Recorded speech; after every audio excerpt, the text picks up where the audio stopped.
முழுவதும் 86,000 பேருக்கு அடுத்த 6 மாதங்களுக்குள் பட்டா வழங்கப்படும் என்று முதலமைச்சர் மு.க. ஸ்டாலின் அறிவித்திருந்தார். அதன்படி யார் யாருக்கு இந்த 86,000 பேர்களுக்கு பட்டா வழங்கப்படும் என்ற வழிகாட்டு நெறிமுறைகளை தமிழக அரசு வெளியிட்டிருக்கிறது. இது தமிழகம் முழுவதிலும் உள்ள பட்டா விண்ணப்பித்த 86,000 பேர்களில் யார் யாருக்கு எந்தெந்த பகுதிகளில் நகரம், ஊராட்சி, பெருநகரம் உள்ளிட்ட இடங்களில் யார் யாருக்கு பட்டா வழங்கப்படும் என்பதற்கான இந்த வழிகாட்டு நெறிமுறைகள் அறிவிக்கப்பட்டிருக்கின்றன. இதன்படி சென்னை மாநகரம் மற்றும் அதன் புறநகர் பகுதிகளில் 29,187 பேருக்கு இந்த பட்டா வழங்கப்படும் என்று அறிவிக்கப்பட்டிருக்கிறது. மற்ற பகுதிகளில் 57,084 பேருக்கு பட்டாக்கள் வழங்கப்பட இருக்கிறது. இந்த திட்டத்தை மாநிலம் முழுவதும் 6 மாதங்களுக்குள் 86,000 பேருக்கும் பட்டா வழங்குவதற்கான அந்த நடவடிக்கைகளை ஒருங்கிணைத்து செயல்படுத்துவதற்கு தலைமைச் செயலாளர் தலைமையில் பல்வேறு துறை செயலாளர் கொண்ட குழு அமைக்கப்பட்டிருக்கிறது. மாவட்ட அளவில் அந்தந்த மாவட்ட ஆட்சியர் தலைமையிலும் பல்வேறு துறை அலுவலர்கள் கொண்ட அந்த குழு அமைக்கப்பட்டிருக்கிறது. இந்த குழு பரிந்துரைக்கும் பட்டா விண்ணப்பங்கள் அனைத்திற்குமே பட்டாக்கள் வழங்கப்பட இருக்கிறது.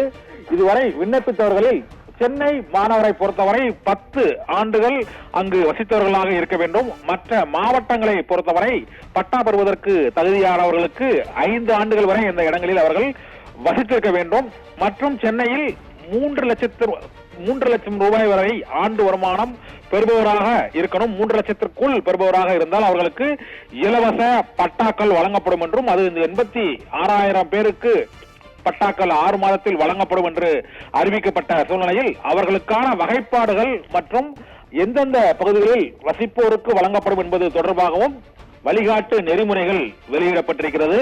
அதேபோல் சென்னை மாநகராட்சி மற்றும் நகராட்சி, பேரூராட்சி, ஊராட்சி ஆகிய இடங்களில் எந்தெந்த பகுதிகளுக்கு பட்டா வழங்கப்படும் என்பதற்கான அந்த வகைப்பாட்டு பட்டியலும் வெளியிடப்பட்டிருக்கிறது. வண்டிப்பாதை மற்றும் பாதை உள்ளிட்ட இடங்கள், மயானம், தோப்பு உள்ளிட்ட இடங்கள், அந்த இடங்களில் எந்த விதமான சட்ட ரீதியான பிரச்சனை இல்லாத நிலங்களுக்கு அந்த பட்டாக்கள் வழங்கப்படும் என்று அறிவிக்கப்பட்டிருக்கிறது. இதுபோல புறம்போக்கு நிலங்கள் மற்றும் நீர்வழிப்பாதை இல்லாத நிலங்கள், மேய்ச்சல் புறம்போக்கு நிலங்கள் உள்ளிட்டவைகளிலும் 5 ஆண்டுகளுக்கு மேலாக வசித்து வரக்கூடிய மக்களுக்கு இந்த 86,000 பேருக்கு வழங்கப்படும் பட்டாக்களில் அவர்களுக்கும் வழங்கப்படும் என்ற அறிவிப்பை தமிழக அரசு வெளியிட்டு அதற்கான வழிகாட்டு நெறிமுறைகளையும் வெளியிட்டிருக்கிறது. இதனால் புதிதாக பட்டா கேட்டு விண்ணப்பித்தவர்கள் அந்தந்த மாவட்ட ஆட்சியர்களிடம் அவர்களது பட்டா மனுக்கள் தொடர்பாகவும் அவர்களது நிலங்கள், மனைகள் தொடர்பான விவரங்களையும் புதிதாக சமர்ப்பித்து பட்டாக்களை பெற்றுக் கொள்ளலாம் என்று இந்த